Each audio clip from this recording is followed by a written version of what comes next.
ফাঁসানো হয়েছে? নো, আমি এই কাজই করি না, এই ধরনের কোনো কাজে আমি ছিলাম না। ছিলে না? নো।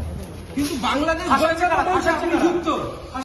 আমি এই কাজ করিনি, আমাকে ফাঁসানো হয়েছে।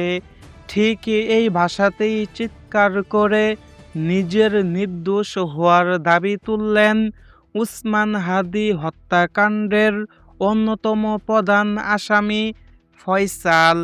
কিন্তু প্রশ্ন হলো, অপরাধ না করলে সে পালিয়েছিল কেন? কেনই বা ভারত থেকে সে দুবাইয়ের ভুয়া ভিডিও পাঠিয়ে সবাইকে বিভ্রান্ত করার চেষ্টা করেছিল? আজ আমরা উন্মোচন করব এই রহস্যের পিছনের গল্প। তো চলুন ভিডিওটি শুরু করা যাক। উসমান হাদি হত্যাকাণ্ড বর্তমান সময়ের অন্যতম আলোচিত এবং চাঞ্চল্যকর একটি ঘটনা।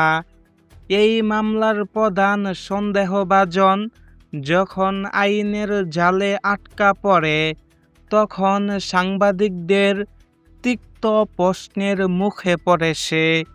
ভিডিও ফুটেজে দেখা যায় ফয়সাল বারবার নিজেকে নির্দোষ প্রমাণের চেষ্টা করছে, কিন্তু পুলিশি তদন্তে উঠে আসা তথ্যগুলো বলছে সম্পূর্ণ ভিন্ন কথা। ফয়সালকে যখন জিজ্ঞাসা করা হয় ফাঁসাচ্ছে কে, সে কোনো স্পষ্ট উত্তর দিতে পারেনি। বরং ফয়সালকে যখন প্রশ্ন করা হলো, আপনি পালিয়েছিলেন কেন, তখন সে কোনো উত্তর দিতে পারেনি। সবচেয়ে বড় চাঞ্চল্যকর তথ্য হলো তার ডিজিটাল বিভ্রান্তি।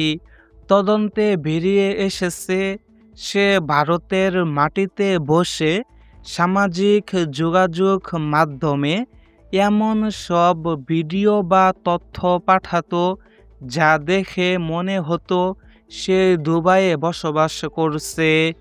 একজন নির্দোষ মানুষ কেন নিজের অবস্থান নিয়ে এমন লুকোচুরি করবে?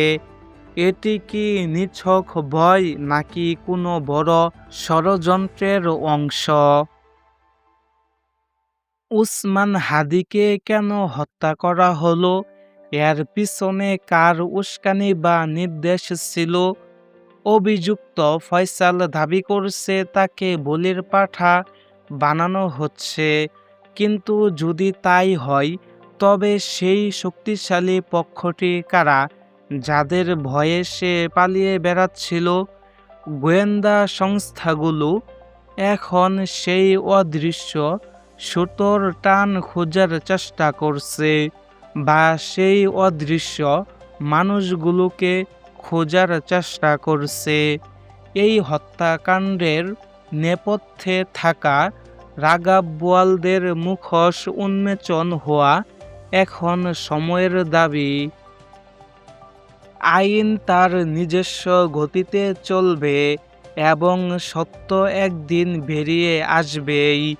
উসমান হাদির পরিবার কি পাবে প্রকৃত বিচার, নাকি অভিযুক্তদের এই নির্দোষ হওয়ার দাবি সত্যি হয়ে দাঁড়াবে?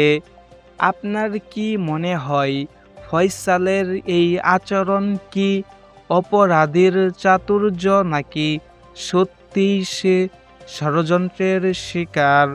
আপনার মতামত কমেন্টে জানান। পরবর্তী আপডেটের জন্য আমাদের চ্যানেলটি সাবস্ক্রাইব করে সাথেই থাকুন। ধন্যবাদ।